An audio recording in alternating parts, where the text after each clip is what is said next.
Hello, friends, and welcome to Virtual Strangers 18. After enduring literal hours of technical difficulties, we are here once again to bring you the week in VR news and reviews. I'm your host, Wes. With me, as always, my friends Alex and Roots. HMS. Guys, guys, how are you holding up after all that? Oh Oh God. yeah, I'm ready to go. It's 1 o'clock in the morning, and I'm ready to go to sleep. Yeah, Hey, we literally OBS has stopped on us, and we had to move everything, all of our trailers, our scenes, everything in the Streamlabs, and set it all up from scratch. And it's been tough on Roots because he's pretty much the guy who had to do all of it. yeah, that was very OBS is a wonderful tool, but sometimes I don't understand why it just suddenly gets fucked and then I don't know. So Yeah, it's being a tool today, that's for sure. Total tool. no. All right, so anyway, let's get on with it here. We've been in the chair long enough as it is. Uh, Wolfenstein Cyberpilot came out this past week, last Thursday, July 25th, of course, from Bethesda. And coming from Bethesda, it also carries with it a lot of lofty expectations, which apparently it has not lived up to in the eyes of the VR public. We've all put a little bit of time into this game, and I will start with you, Alex. What did you think of Wolfenstein Cyberpilot? Well, I think it isn't that bad, you know. That's my shitty German accent.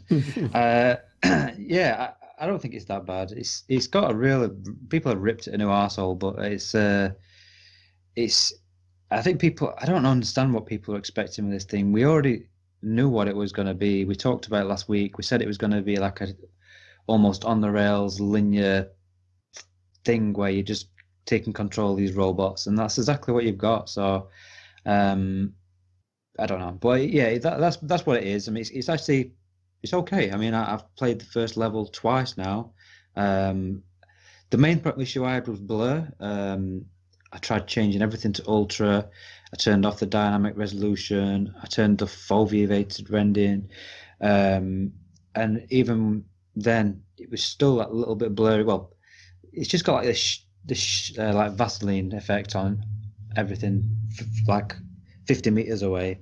But today I went back in and I was playing around and messing around with it, and I put super sampling up to 200%, which is like 2,800 by 3,000 pixels, and it looks really sharp. Obviously, the frames take a hit, but it is just about playable. So I've redone the first level.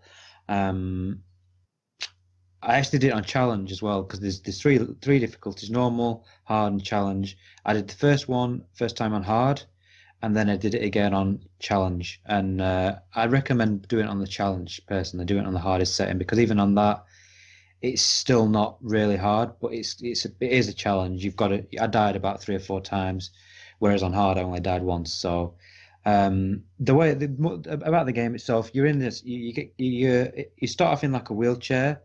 Uh, I had a joke in my head, but I'm not going to say it. Yeah. Must have been a good joke. Yeah. Anyway, as I was saying, yeah. So you're in this.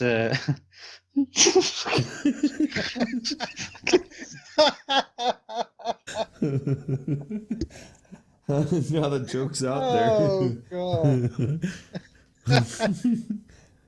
Oh, Okay, yeah, I upon seeing the initial reviews of this game, I thought maybe this is the worst game that has ever been made because people left and right. I don't think I've heard anybody say a good word about it. But, after I thought about it for a minute, I remembered games like Marvel Powers United VR, which everybody seemed to crap on, and Evasion, which everyone seemed to crap on.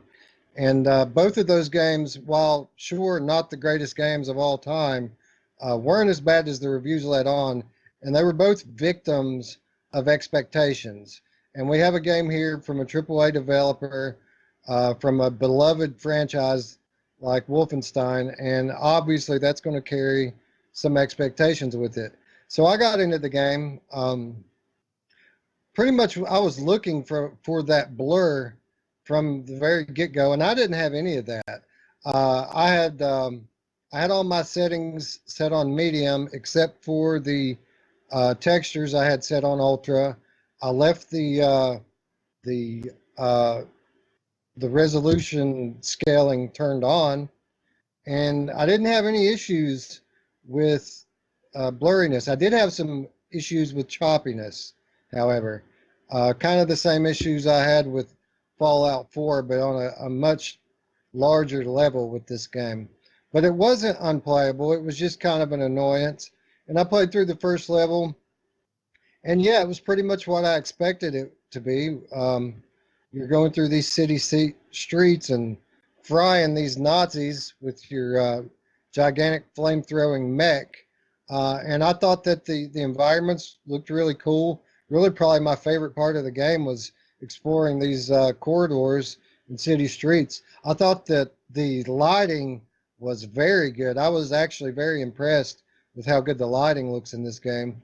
But yeah, not a terrible game. Not the best game I've ever played, but I wouldn't call it a bad game either so far. That said, I've only played it 30 or 45 minutes, so I can't really give a final verdict on it. But so far, it doesn't seem as bad as everyone's led on. Roots, what did you think about it? Pretty much the same thing. I thought it looked amazing. I didn't notice the blur either. Maybe it's the same thing that we noticed before with the Steam VR super sampling, but it would be odd considering, usually it's the opposite with Bethesda towards the Steam VR. But yeah, I didn't think it was as bad as everybody was saying, and I know Paradise Decay gave it a thumbs down, and we were joking about in Discord that, because he's very positive, and usually he likes most of what he plays, or he doesn't even talk about it. And this one, he was just like, nah, man. So it was definitely better than what I expected, and I enjoyed what I've tried so far. So yeah, so I'm gonna go back in. Maybe it's one of these things that doesn't change. Maybe it's 3 hours of the same thing and it starts to get old. But my initial impressions of it is it was pretty fun, and something that I'm going to go back into.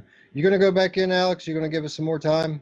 Yeah. I mean, what I was going to say before I lost my shit was basically just give a little bit of a brief description of what you're actually doing in the game, because obviously once you actually get in the Panzerhund, it kind of reminded me a bit of Scraper, where you've got obviously your buttons on. You've got like a EMP button. You've got a repair tool, so you've got to plug in your joystick into a slot and hold it down to repair.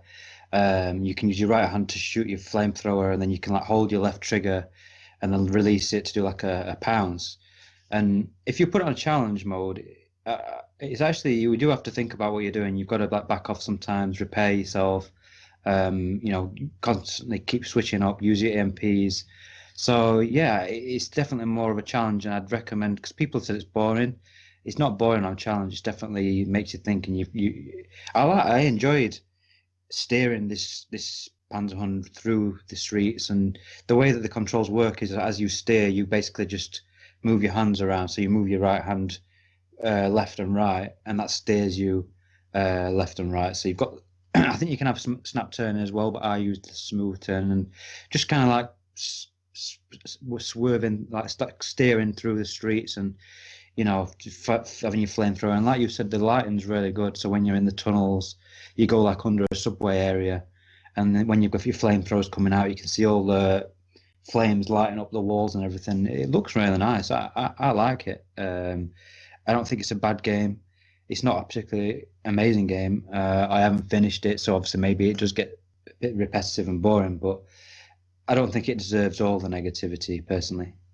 Yeah, I would agree. And with the turning controls, you can actually, there's an option for that as well. If you'd rather stick turn instead of moving your hand like that, you can do that as well. But yeah, I agree. I'm going to go back into this one. I did very much enjoy the visuals of this game, and the gameplay was pretty much what I thought it would be. Roots, you going to go back in? Give us some more time? Yeah, definitely. Let me ask you guys a question. Do you think it would be received better if it was $10? Or, I mean, I know a lot of it's not the price. I do think that that's what I would recommend picking it up as. You know, it is really cool, but I wouldn't have paid $20 for it, or at least I would have been remiss to pay $20. But No, I think people were just cocked and loaded the shit all over this game. I think that from the moment they found out that it's pretty much going to be this style of kind of, I mean, like a rail shooter, even though it's not technically on a rail, I think that people made their minds up then that they didn't like the concept of the game, and they were just ready to crap on it. What do you think, Alex? I agree, yeah. And the thing is, because this kind of reminds me of Archangel a little bit, but in some ways it's better than Archangel because you've got free control. It's not completely on rails. You do actually control the robot. You can go backwards, forwards, swerve, like I said. And in some ways, I preferred it to Archangel. So if people liked Archangel and said that was okay, to then shit on this and say that it's not very good, I just think people just wanted Wolfenstein, the proper game in VR. They didn't get it. Yeah, I don't know. I think people, like you said, I think people were already ready to dislike this game, and we already knew what it was gonna be, and it is what we were expecting. So I'm not disappointed with it personally. I think it's all right. Yeah. So we're going to give it more time. I'm not sure whether or not we'll ever choose it for a review or not, but if our opinions change on it, I'll be the first to tell you here on Virtual Strangers. But moving on, Wolfenstein Cyberpilot wasn't the only thing we got this week. A game that we had talked about before, Republique VR from Camouflage. We reported before that this game was coming to PC VR headsets, and not really a big surprise that it came so quickly because we weren't expecting it this week. It just kind of dropped on the same day, on the 25th, Thursday. But what was really the bigger surprise about it is that this does not appear to be the mobile VR version of it. Alex, you played this game for a little while. What were your impressions? Yeah, sorry, there's a fucking spider running around my legs, and I hate the spiders, so I'm having a good night tonight. Yeah, so yeah, the thing is with this one, like they did virtually no marketing really. I knew it was coming to Quest, but they never mentioned anything about it coming to Rift. I mean, and the only way I found it was by literally looking to see what was coming out because next week we don't seem to have much coming out. So I thought, to have a look on Oculus Store, see if there's something on there. And then I noticed this was on the Rift store, so I clicked in and it said it supports Rift. So I bought it immediately. It's only £10.99. It's a good price. And to my surprise, I was expecting it to be just a straight port from the mobile version, but it's actually not. They've actually taken the PC version, which has got the good quality graphics, the good assets, proper lighting, textures, everything, and yeah, it looks good. This game's like a third-person stealth game, but it's like Moss in a way where you're not playing the girl that you're moving around. You're actually a hacker who's hacked into the system to try and help her escape. So you would take the perspective of these surveillance cameras, and you can unlock doors and hack computers and stuff. There's two ways to play it. You can do it like a point and click, where you use your motion controllers to point where you want her to go, and she'll just go there. Or like I did, I had a gamepad, and you can actually control her properly when you're moving her around. So that's the way I preferred to do it. And yeah, it's actually really good. It's a stealth game. You can you have like tools, so you can like attack them with some pepper spray and stuff. I've only played about 30 minutes, but apparently it's a really long game, like 10 hours long. It's got quite a interesting story if you really look into it. Apparently, like quite a politically driven story, like relevant to today's times. And I think it's if you're looking for a sit down gamepad game, third person, this is definitely worth picking up. Yeah, I never really gave this game a second thought. Even after we heard that it was coming to 6th VR, I'd never really gave it much attention. But when I was studying up on it for today's show, this game really looks kind of cool. It's a stealth action game where you're trying to evade the attention of the surveillance from a totalitarian government, and it's an episodic story-driven game that it has a talented group of voice actors with it. And surprisingly, when I was reading down these actors' names, I actually recognized Kari Payton as being a character in this. And for those of you who don't know who that is, that's King Ezekiel from the Walking Dead television series. Oh. So some well-known actors and an interesting looking story and some interesting looking gameplay as well. Roots, what did you think about it? I was okay. I went into it not even knowing anything about this game. I mean, we talked about it on the show, but that was whenever that was, and I just tuned stuff out and move on. And I got in there, and because Alex picked it up, and I was like blown away.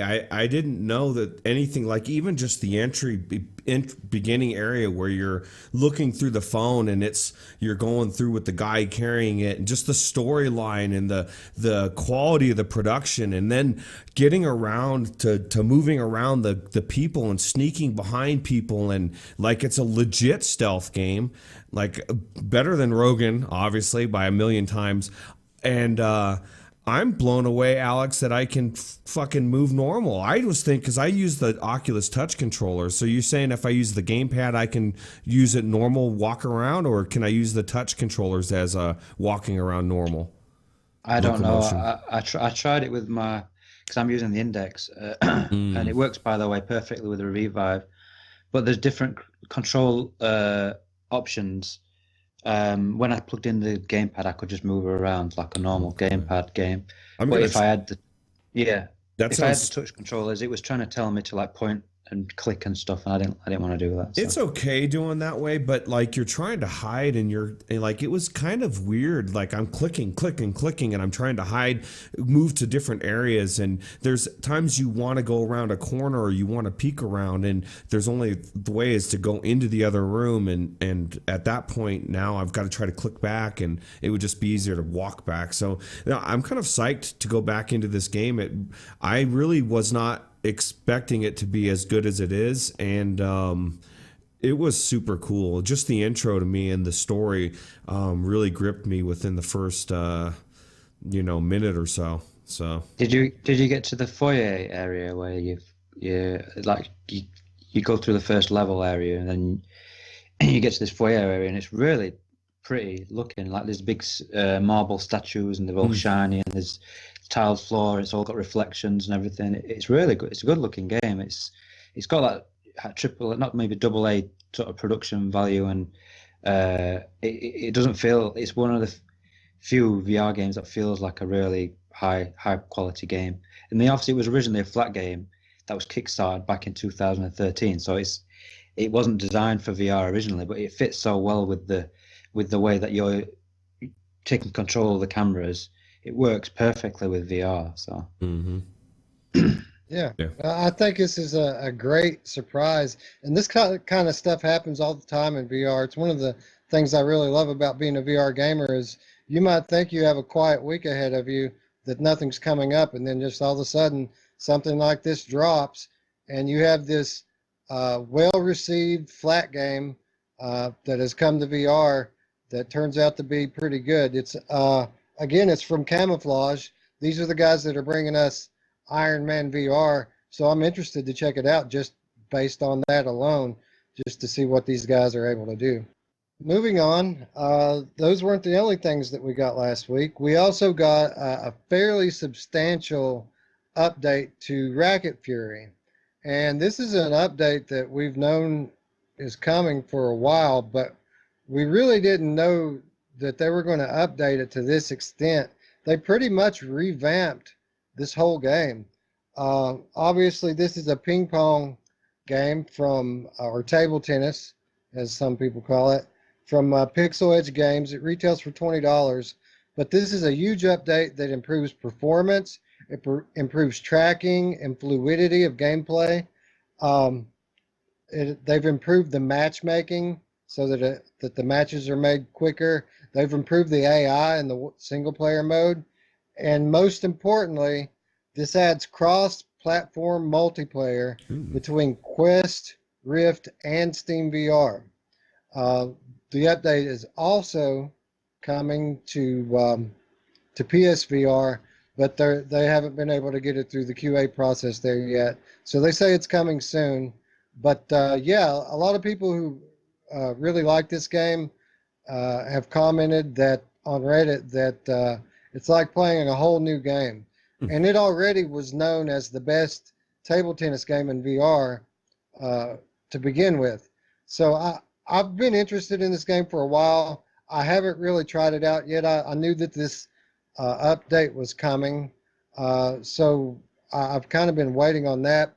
But now that it's dropped and it's getting such a good reaction, I think that it may be time to jump in for some ping pong. Have either of you guys played this game before? I think so. No, I've played the 11 table tennis, which is the other one, which is supposed to be the most accurate, like physics wise. Yeah, I mean it's table tennis or ping pong in ping pong. It's ping pong in Ping pong. ping pong Ping pong in in VR. So, you know, I'm being very unpolitically correct today. If you heard what I was going to say earlier, then you probably would have unsubscribed. But yeah, so yeah, ping pong. I don't really. It's okay. It's ping pong, but I don't want to really play ping pong. Ping pong.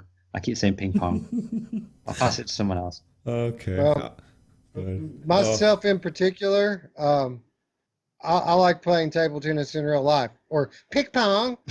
But so I think that a multiplayer ping pong game with accurate physics could be a lot of fun. Have you tried this one, Roots? Have you ever played it before? No, I tried, like Alex was saying, I tried the other one just because people had said it was a little bit more accurate. I've just got so many games to play that I don't want to play ping pong in VR. I really don't. Maybe when I first started VR, oh, it's cool. You know, I can see if you're like a huge fan, like you love it. It's one of your favorite sports. You want to play something that's really realistic, comparatively. But I just don't get too excited about table tennis, you know. So I can hear it in the comments. So people freaking out, but looks like I'm on an island here, folks. What say you? If you want to play ping pong with Weasel, leave a comment down below because I am interested in this game. I like playing table tennis in real life. It was actually a hobby of mine for years.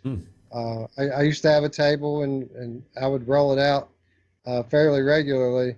And I think that it's a perfect match for VR. I think something like this, if programmed correctly and developed right, it could be a lot of fun. So yeah, I mean, you've got access to 11 table tennis on my account as well if you want to try that. But I mean, I was like Roots when I first got VR. Everyone recommended 11 table tennis, and it was like the best physics one. I thought, oh, you know, I want to try everything, but ultimately, it's just kind of like I didn't really feel like playing ping pong. Ping pong. Ping pong. Yeah. All right. Well, you guys are the first I've heard actually say that's the best one. Everybody I've ever heard says that Racket Fury plays the best out of all of them. That's just what I was reading. So I don't know which one is best because I've not tried them both. So. All right. Well, cool. Well, I'm definitely going to give it a try, even if it's against the AI. And obviously, I'll probably play against the AI first to get a feel for it. But yeah, I for one am looking forward to this, and hopefully the PSVR patch drops soon enough, and that'll bolster the lobbies even more so. So, moving on, the Racket Fury update may not have come to PSVR last week, But the Blood and Truth update did drop last week. You know, we reported on last week's show that Blood and Truth had gotten a free demo that released, and that the developers at London Studios were teasing that their first DLC update would be coming soon. Well, we didn't have to wait long. A couple of days later, they announced that the DLC had dropped. And this is the DLC that we reported on when the game released. It adds a new Game Plus mode, which means you can play through the campaign again a second time, but you get to bring with you your weapons, all of your upgrades that you've unlocked, and the stars that you've gathered. So you get to play through the campaign again as if it were a new playthrough, but you have all of these advantages that you've already collected. It also adds challenges, like a challenge modes, which place you in familiar scenes from the campaign, but it's like a target shoot based challenge, complete with leaderboards. This already was my favorite game of the year.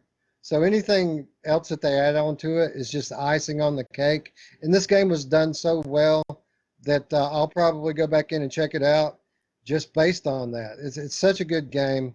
And if they've improved on it, I want to give it a shot. Roots, are you going to go back in and check out the new stuff? Yeah. I actually need to finish the game, so it gives me a good reason to go back in anyway. I like to savor my content. I consider myself the anti MAME fan in that respect. Like, he's the finisher, I'm the I might finish, I might not. But this is one of those games that's so good, like Defector, that I want to finish it because it just the story alone is so cool. So yeah, and unlike Defector, this game is it's built on gunplay, and it's very fun. Gunplay. It's done very well. The move controllers track perfectly. There's lots of weapons variety and tons of enemies, and it's nonstop fun. It varies between cutscenes and action, whereas in Defector there's a lot of action in the cutscenes, but not so much action. We'll talk about Defector later, but. This game is great and still remains my favorite game so far this year, and definitely looking forward to getting back in and checking out the new updates. That said, those of you that have PSVR that don't have this yet, play the demo today. And the reason why you want to do it today is because this is a pricey game. Retails for $40, but it's on sale right now. You can get it for $32 in the North America store. And in the EU, they're having their big PSVR summer sale, and you can actually get this game half off right now, £20. So before the sale goes away, you definitely want to check this out. It's an awesome game, and right now you can get it at a really great price. So 100% get in and check that out. Anything else you want to say on Blood and Truth, Roots? No, that's really good. So. It's not as good as Audica. Audica is still the #1 game of the year in Roots' book, but this is definitely a close second. So, yeah, cool. Not all good news in the world of PSVR this week. We also had some very somber, sad news as the servers for Starblood Arena have finally closed. We heard about this a while back. For those of you that don't know, Starblood Arena is an exclusive to PSVR. It's an online-only arena-based shooter. It's structured as a multiplayer game, but there's a single-player mode. But you have to go online to play the single-player mode. And it was released in April 2017 from White Moon Dreams. It featured fast-paced gameplay, an awesome soundtrack, and unique cartoonish characters, and the structure of the game is kind of this comedic intergalactic game show that you're participating in. it's kind of a pod battler. You're in your own little ship that has a few different weapons options, and you're flying around in these space junkies like arenas, trying to blast the crap out of your friends to place higher in the game show. And there's rankings, and you go through like a campaign, like a season, and it's a whole lot of fun. I'm not much for multiplayer games, but this one was great. But like many multiplayer games that came in the early days of VR, struggled to keep the lobbies full. Pretty much to get a game on this in the latter days, you had to go onto a Discord or somewhere and bring your friends with you into it. But it really was a very, very well done, fun AAA level experience, and I'm sad to see it go. Roots, I don't think you got to play this one at all, did you? No, I didn't even know existed until they were saying they were closing the server down. Looks a lot of like Eve Valkyrie though, as far as gameplay wise, but I don't know if it is or not. Yeah, it plays a lot like Space Junkies, except you're in a ship instead of exposed. But it's that same kind of 360-degree zero G movement shooter where you pick up upgrades. It's a lot like Space Junkies if I had to compare it to something, but came out years before Space Junkies and is better in some ways than Space Junkies. But sad to see it go. I just wanted to bring it up because it has been a kind of a cult favorite in the PSVR community, and never got the recognition that it deserved. Hopefully the reason that they're closing this server is because they have something unannounced coming down the pike, maybe a sequel, but we won't know until it gets announced. But yeah, I just wanted to give it a little more recognition before it fades into the sunset. Starblood Arena, we hardly knew ye. But moving on to some more PSVR news, some actual exciting PSVR news. Big Screen was announced to be coming soon to PSVR this week. Well, maybe not completely soon. They said it would come late 2019, early 2020. And Big Screen is something that I've always kind of noticed in my peripheral vision. I never really took much interest in it because I never really understood what it was. I always thought Big Screen was just another one of these apps that are a dime a dozen media consumption apps that allow you to watch videos either from your own collection or online. I didn't really fully understand what Big Screen was until I watched recently an interview with the developer. I think it was on the VR Oasis channel, but I'm not 100% about that. But this is a social VR app. And what it allows you to do, it allows you to bring your friends into a virtual space with you, and instead of just hanging out there doing virtual games or whatever, it allows you to share your Windows desktop with your friends, meaning that you can enjoy videos, movies, music, or you can just surf the web. Anything you can do on your computer, you can share with your friends in a virtual setting, which is a really cool concept with a lot of possibilities there. The more you think about it, the more stuff that you can really enjoy with your friends. And it's a really great concept and a great idea.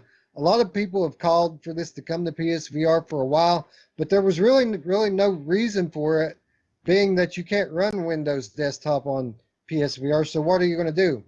Well, last week or the week before, Big Screen updated their program to include what they're calling Big Screen TV, which gives you access to a number of free video channels that stream from the internet. So now you don't have to stream the video straight from your desktop. There are channels you can channel surf just like a television, hang out with your friends, watch some TV, or do whatever else. It's really a lot of freedom given to the players and hosts with this, and it's really, really a cool concept. Roots, have you ever tried Big Screen, or were you aware of what this app is? No, I've tried big screen for a while actually. Just a lot of things you can do with it. I prefer it in some ways to virtual desktop, and other ways virtual desktop to me is a little bit more user friendly with trying to watch 3D movies or 3D stuff. But what I did, I went in this the other day, and actually I was telling you guys that the like last week that I had thought about going into big screen and checking out the social aspect, and realized I didn't have an account, and I was kind of bitching about it. And I thought, you know what, fuck it, I'm gonna go in and create one. And it took me 2 seconds, and then I was in there and I was watching some channels with different people, and it was kind of cool. You're in a big stadium, and you're looking around, and there's other people looking at their hands and doing the normal VR shit. But I can imagine if you're in there with your friends, maybe you want to go in and like at least on PC version, I don't know about PlayStation, but maybe I've got access to the UFC fight, and I can throw it in there, and it's a locked channel, and me and my friends watch it together. I mean, there's a lot of possibilities for things that I could think would be really cool to just hang out and chill with your friends, or maybe loved ones, or maybe you're watching family videos, or just, I mean, there's limitless things you could do with it. So it's really actually kind of cool. And even outside of that, you can take the screen, you can make it huge, small. You're not limited to just the things they give you. So you can go into a virtual space that's like a void and just black with the screen on there, and watch stuff. So it's pretty cool. Yeah, you read my mind. You can watch sporting events with your friends in this, which is just awesome to me. Of course, we would never use it No. to share pay-per-view content, but we're talking about the televised UFC events you can share with your friends. Yep. So that's the first thing I thought of when I heard what this actually is. So yeah, don't that sound cool, Justin?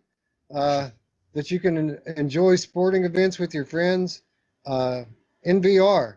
So you said virtual desktop's a little more user friendly as far as viewing content from your desktop, but it doesn't have the social aspect, does it, like big screen does? No, it's just the way it's designed for virtual desktop, at least for YouTube and stuff, is you like literally download. It's kind of like a YouTube downloader, and you download the actual videos, and it just makes it really easy. I don't even know. Maybe somebody in the comments can tell me, yeah, Roots, you dumbard. Here's the way big screen does it, and it's 10 times easier. I haven't figured it out. But there is no virtual or social aspect that I've seen. Yeah, I think the social aspect of this is the big selling point. Say you've got a family member that lives halfway across the country, and you want to share some home videos with them. You can just sit down in your own little virtual environment here and watch things together. And I think it's a great idea. The developers said that their end goal with this thing, what they really designed it for and what they're aspiring to, is access to paid content. They want to have movies in this thing that are in theaters, but they want to give you the option of not having to actually go to the theater, but be able to come to a virtual theater in big screen and watch movies. And I think it's a great idea.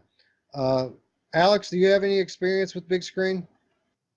I've tried it, but I only tried it just to play a game in 3D, and it was a bit of performance hog, so I ended up using virtual desktop, which I found uses a lot less performance, because this thing's got a lot of stuff going on in it, whereas virtual desktop was more just, it's very streamlined. So it's, if you just want to play games in like a big screen environment in 3D, I found it less taxing on my computer. So Right. So you basically did what Roots did, and you tried to use it without even dealing with the whole social aspect of it. You well, just kind of I don't like people, so I stay away from that shit.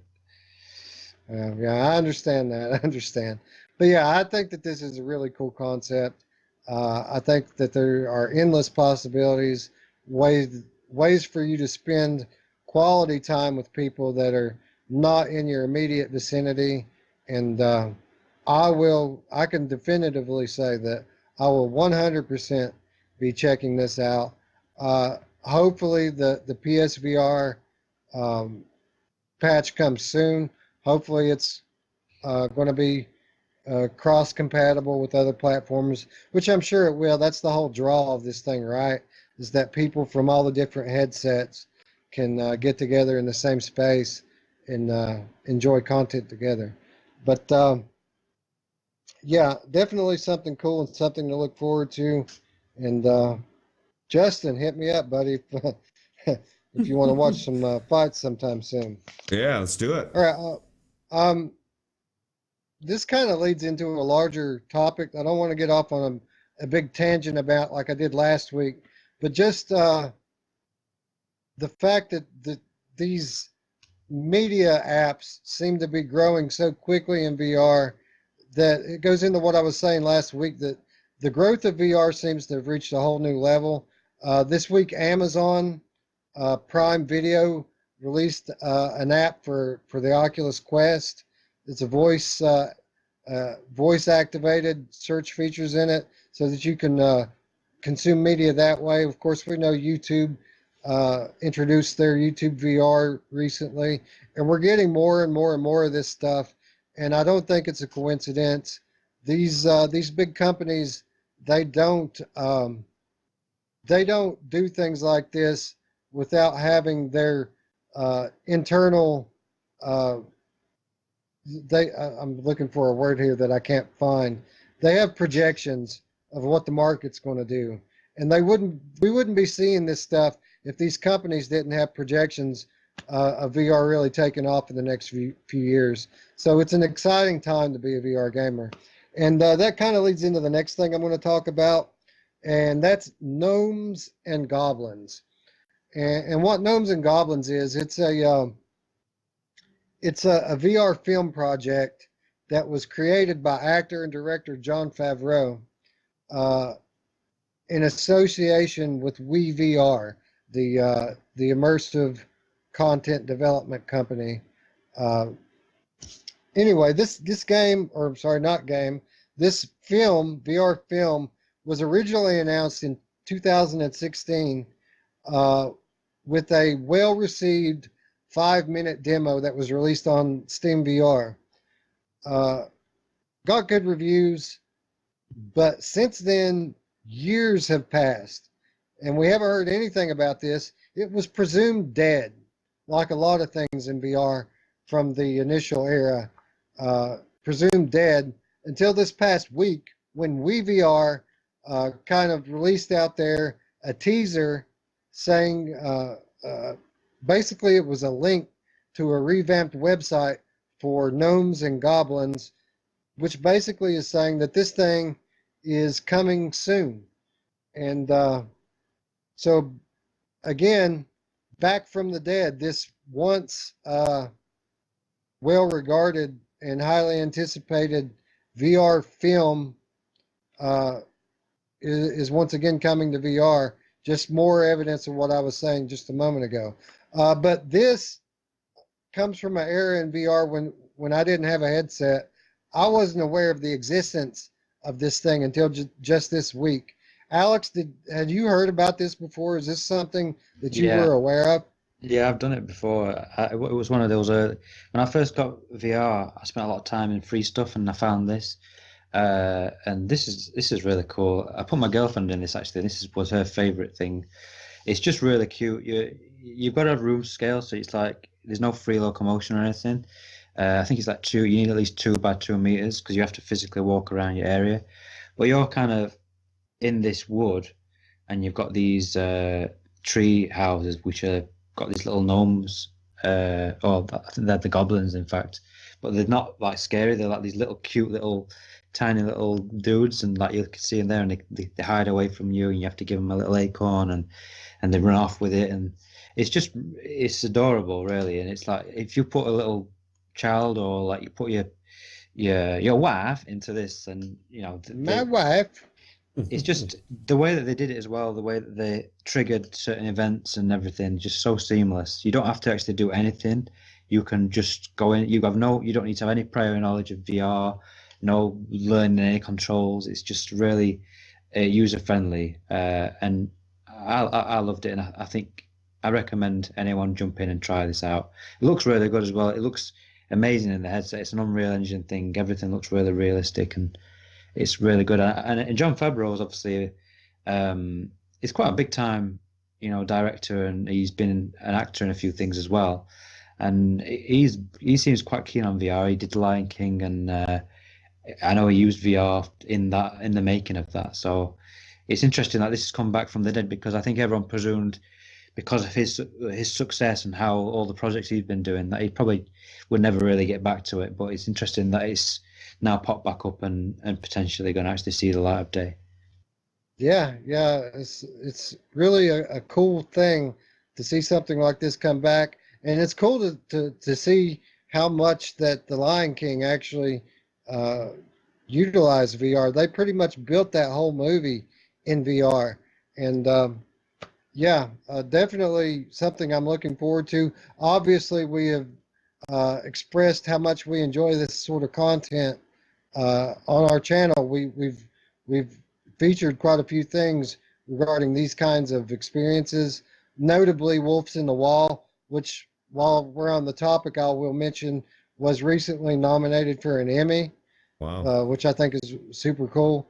But yeah, looking forward to this. It looks really cool. I'm definitely going to give the demo a shot. Again, I didn't know this thing even existed before.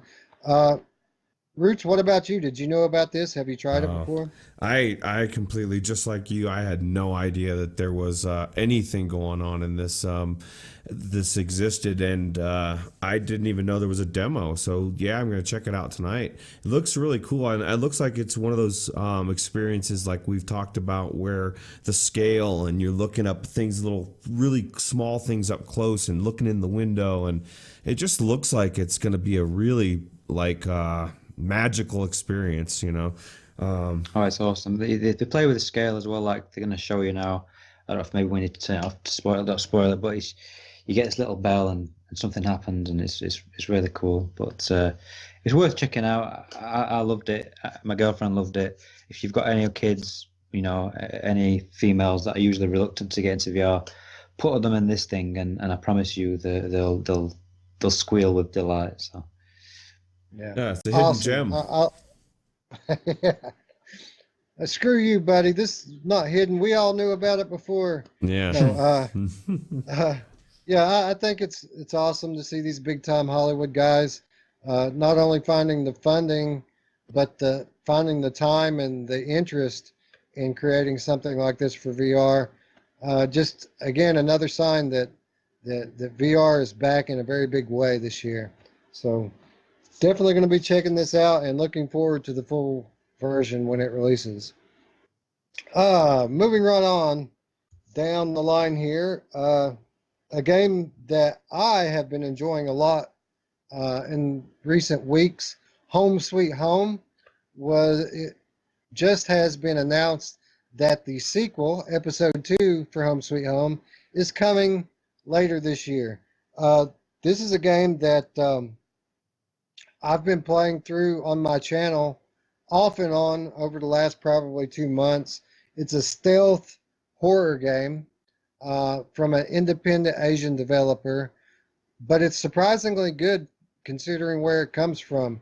Not perfect by any stretch of the imagination, but from what they're saying here about the sequel, it looks like it's going to be an improvement upon the original Home Sweet Home episode.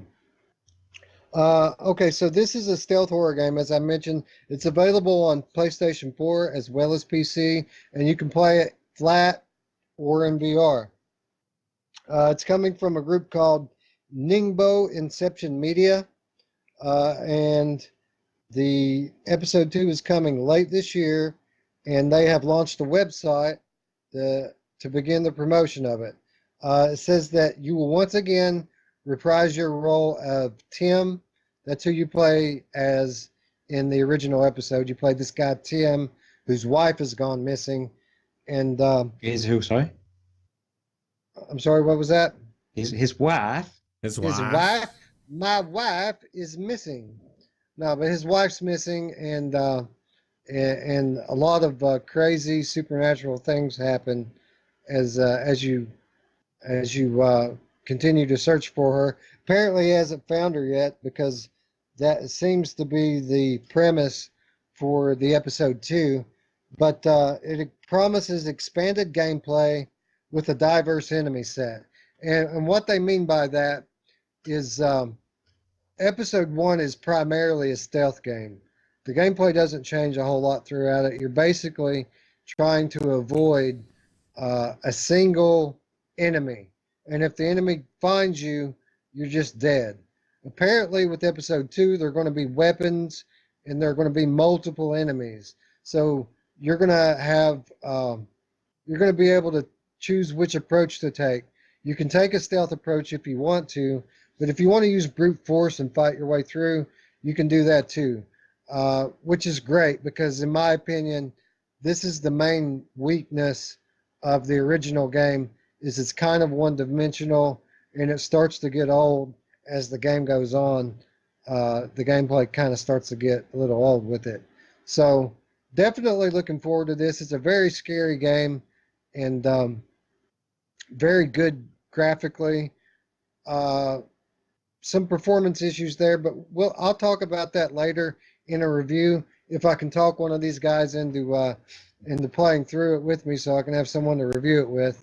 I'll play it. I'm very close to finishing this one, I think. So if you want to start on it, maybe in a month or two we can review this one and be ready for the sequel when it comes out. Yeah. But definitely a good game, very popular amongst PSVR horror buffs, and definitely worthy of the praise. So looking forward to that one, and yeah. All right, moving down the line, getting close to the bottom of the list. When I came into VR, something I noticed right off the bat as being the holy grail, the thing that everyone seems to want in VR, is Half-Life. Half-Life VR. You hear it day after day, week after week. It's kind of the thing, the unicorn that everyone keeps looking for. And apparently people have to look no further. I mean, it's coming, but not from the official source. Valve hasn't announced that they're releasing it, but a fan, apparently who goes under the name of Lambda 1 VR, is releasing a straight port of the original Half-Life on Oculus Quest this coming Monday. Tomorrow, if you're watching this as we first release it, Upload VR got early access to it and did a kind of a quick article on it, and they said it's surprisingly good for what it is. It's Half-Life in VR. This guy managed to work in full 6-DoF tracking for your head as well as your hands, and despite there being a little bit of jank, like I said, the reviewer on Upload VR praised it, said it was really good. I personally have never played any Half-Life game, and I knew this was coming. I know the comments are going to blow up here. People are going to say, "What? You've never played Half-Life?" I've never played Half-Life. I was aware of it when it was out. I thought that the sequel, Half-Life 2, looked interesting, and I was interested in playing with it at the time that it came out, but I never did actually play it. So I'll start with you, Alex. Have you played Half-Life before? Is this one of the greatest games of all time, as people claim it is? Yeah, the first one and the second one are both incredible games. The first one was very, very dated. You can actually play this on a PC as well. It's been a mod for a while on PC, but it's not. I'm not really that bothered about revisiting the first one. It's the second one that people are really hyped for, and that is in development by a mod team. But it's like anything to do with Valve just disappears because it's just taken forever to get done. But yeah, this one's very, it's like God knows how old it is, but they both, when it came out, it was so incredible, such an incredible game. It was revolutionary in the way that it told the story. This was one of the very first-person shooters that told the story in game, like no cutscenes. As you're going through the game, the NPCs are talking to you, and the story unfolds, and it just broke new ground. And then they brought out the second one, which again just completely like had physics in it, which hadn't really been seen before. You had this gravity gun, which let you pick things up and throw things around, and puzzles that involved using this gravity gun, and incredible graphics for the time. And they're just both. There's a reason why these games are so well loved, and so people want the third one so much, because they're just great games. That's why Valve have built their reputation up, because of these games. Because like Portal 2, this, the Half-Life series, Left 4 Dead series, they make really good games. So I think if you've got a Quest, it's definitely worth checking out. But you can do it on PC as well. But there is apparently a bit of jank, and it's something that I've never really been that interested in. But the second one, goddamn, bring that thing out, because I can't wait to play. That second game is so good. It's so much better than the first game.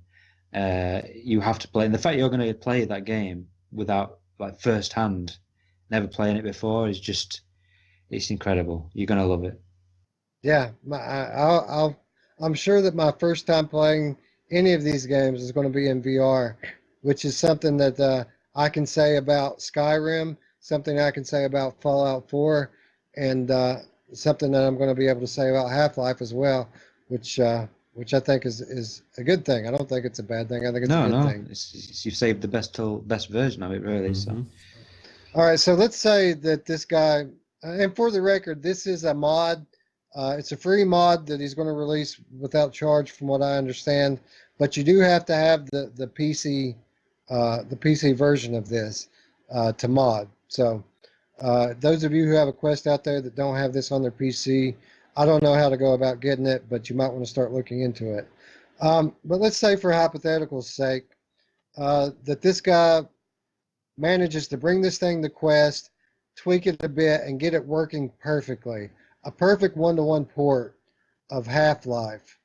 Roots, do you think that that's a system seller for Oculus Quest?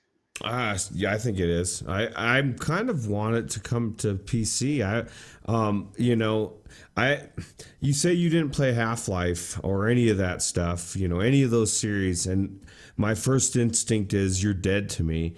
And then I remember I haven't played any of them either. So I'm so in the same boat as you, dude. I never played Fallout 4, Skyrim. I've never played any of these Half-Lives. I heard about it. I think I was playing Sim Online when this game was out, or something like it. So, I think it's really cool. And I think it would definitely be something that all those fans that want this in VR, why not pick up an Oculus Quest, So... Yeah. When I heard that this thing basically, Oculus Quest, basically just runs on Android. I know Android is so easy to jailbreak and hack and mod. I knew that the Oculus Quest was going to become this kind of homebrew device that takes on a whole other life outside of the tightly controlled environment that Oculus is running on it. And we're starting to see that now with more and more of these side-loaded apps, tons of stuff on SideQuest, and this device is gaining so much value just from what the modding community are doing with it. So let's say hypothetically Half-Life 1 gets a fan-made one-to-one port, and then Half-Life 2 has a fan-made one-to-one port on the Oculus Quest. Alex, is that enough to is that the straw that's going to break the camel's back? Is that enough to get you to buy a Quest? Well, if you can't play it anywhere else, I don't know, because in Half-Life 2, that's not going to run on the Quest. It's too advanced. But don't forget, like I said, you can play this on PC, by the way, Roots. So if you wanted to play this, you can on the PC version. Yeah, but can you play it in VR though? Yeah, that's what I'm saying. Okay. I've got the mod. Oh It's the God. same mod. It's the same mod, but it's just they've just managed to get it running on obviously the Quest because it's such an old game. So you could play this right now if you wanted to. Okay. That definitely sounds cool to me. Yeah. So I mean, it's. I don't think it's a system seller, this particular game, because it's just an old game. I don't know. Like I say, it's a game that I've not really been. I love the game, but it's just such an old, dated looking game that I won't personally be interested in going back into it. But Half-Life 2 definitely would sell headsets because it's such a great game. But I cannot see them getting running on the Quest. It's just too. If you saw that screenshots and graphics of the second, even though it's an older game, it's still it's a really good looking game. I just can't see them getting running on the Quest. So What about Half-Life Cool. 3? You know, because think about it. The Valve is in the VR world now heavily. It's only a matter of time that they will release a big game. I mean, and we know that they've got some in development. And I'm not saying it's Half-Life 3, but like I think we're closer to seeing Portal or Half-Life 3 or something than we know. There were rumors that there's going to be a Half-Life VR, which is going to be a prequel to Half-Life 2, apparently, which, you know, people would lose the shit in a good way and a bad way because all the flat gamers would hate the fact that they couldn't play it. I would love it so much if there were a VR exclusive Half-Life game just for that, just so I could see the reactions from the flat gaming community. Because even with this Ubisoft thing with Assassin's Creed and what was the other one? The Tom Clancy game, Splinter Cell. Man, people lost their shit over that because they kept saying the same thing. So much negativity, yeah. Yeah. They kept saying, why can't we just have a real Splinter Cell game? Why won't you make a real Splinter Cell game? Like, as if this isn't the realest version of the game. You know what I mean? This is more real than any other Splinter Cell game could be because you're in the game. But it's gonna come though. Like at some point, and again, it's probably gonna be more near future than we think, where something will be exclusive to VR. Eventually, they're gonna piss people off, but they're gonna draw people in that way with a big title. And maybe it'll be a timed exclusive, the reverse time, and let the fucking flat gamers sit on their ass for 6 months and wait for our version to come to them. Yeah. But I'm waiting for that day, like you, Wes. It's kind of like I'm just I'm waiting. So it'll come one of these days. One of these days, these assholes are going to put a headset on and understand. You know what I mean? Because I don't think most of these people have ever even really tried VR. And the ones that have tried mobile VR and thinks that, you know, they think that that's what VR is. But VR is not even what it was a year ago. It's so much better now. And I look forward to the day that we get these kind of exclusives in VR. Okay, and we're back. You guys might notice that Alex and I have been beamed to another planet because the technical difficulties that we referred to at the top of the program have once again reared their ugly head, and apparently Streamlabs does not have the same configurability that the original OBS has. So we're just going to go audio only. We're at the end of the show anyway. So I just want to say that I only had one more item that I wanted to touch on, and that is Lo-Fi. Lo-Fi is the spiritual successor to Technolust, which was released in 2016 exclusively on Oculus Rift, a cyberpunk title that we've talked about numerous times on the show before. We did mention that the upcoming sequel, Lo-Fi, would be entering into a Kickstarter at some point. And this past week, Blair Raynaud of Iris Virtual Reality announced that the Kickstarter for Lo-Fi will kick off at the 1st of September 2019. Backers will receive immediate access to the development build of Lo-Fi, which is, I assume, the build that he gave us access to as well. And in addition to that, they will receive exclusive digital rewards, whatever those may be. But I just wanted to keep our viewers updated on this. This is a game that a lot of people uh, have been anticipating for a while. Even 3 years in, Mr. Renaud seems to have the market on Cyberpunk. We have no other Cyberpunk titles, and this guy is a very talented graphical artist. So he's made some really interesting looking visuals already in lo-fi. So a lot of people are interested in it, and if you want to back the project, you will be able to do so via Kickstarter on September 1st. And with that, that's going to wrap up our weekly news segment of our show and bring us into our weekly review discussion, where we each choose a game to review, and you can find the full review on our channel later on in the week on either Tuesday, Wednesday, or Thursday. So let's start with Tuesday's game. And for Tuesday's game, let's go with Roots this week. What did you choose to review this week, Roots? It's pretty much a no-brainer. We've been talking a lot about it the last couple weeks, and we've all had opportunity to make our way through this game, and it's Defector. And reason why I just said, like I said, it's such a good game that I really believe that if you have not played this game, you need to pay your $20 entrance fee and check it out. It's definitely worth the price of admission. So. Yeah, I agree. I just finished this game myself, and a lot to talk about here, but we'll save that for the review. Very interesting game, very well-known game, and a good choice. I guess for Wednesday, we'll go with my game. And the game I chose to review this week is Tetris Effect. And I think the reason being is pretty obvious here. This game just released to much fanfare and criticism this past week on the Epic Store. And this is a PSVR exclusive since it released back in November last year. And just this past week, PC VR players and PC flat players alike gained access to Tetris Effect. It's an amazing game, a very divisive game amongst the VR community, and we're going to talk about that coming on Wednesday.